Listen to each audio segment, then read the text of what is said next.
the integral between 2 and 5 of sine of 3x minus 5 all to the power 1.4 dx.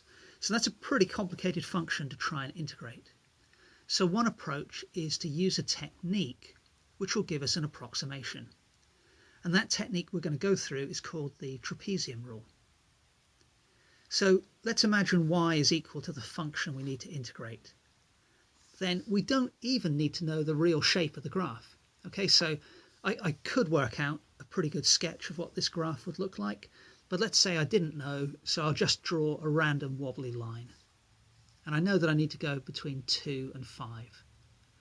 And then what I need to do is split up the interval 2 to 5 into some strips which are each of equal width. The more strips I have, the better my approximation is going to be, but the more work it will be. The fewer strips, the worse my approximation will be, but my calculation will be simpler. So I've chosen a strip width of 2.5. So I've split 0.5. So I've split this region between 2 and 5 into 1, 2, 3, 4, 5, 6 strips. But you could do as many or as few as you wanted in principle. So my strip width is 0.5. Now what I do is I write out a little table. So I do x equals 2, 2.5, 3, 3.5 and so on all the way up to 5. So those are the values at which x matches up with an edge of a strip. And then I use this equation here to work out the y values, in other words the heights here on the curve, of each strip edge. And I do that by simply putting the x value, 2.5 for example, into this equation on the calculator, work that number out, and in this particular case that would give me 0.4874.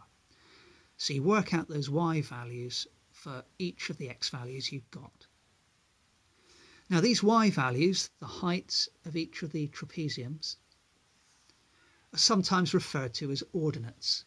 Okay, so in our case, this would be the first ordinate, this would be the second ordinate, and so on, all the way through. In my case, I'm going to have 7 ordinates in total.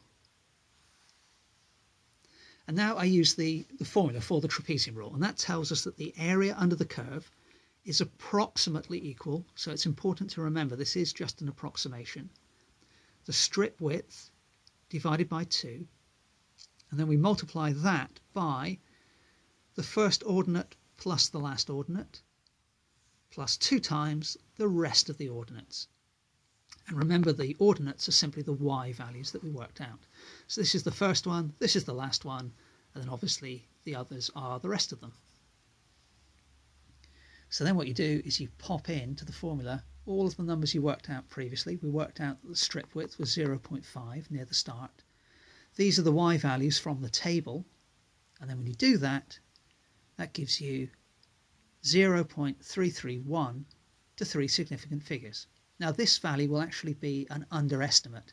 So if you want to see why that is, see what would be good to do would be, well, go back to this equation, put that into Desmos, and then plot a series of vertical lines which would split the region up into 6 equal width trapeziums, and see if you can work out why this numerical answer is an underestimate.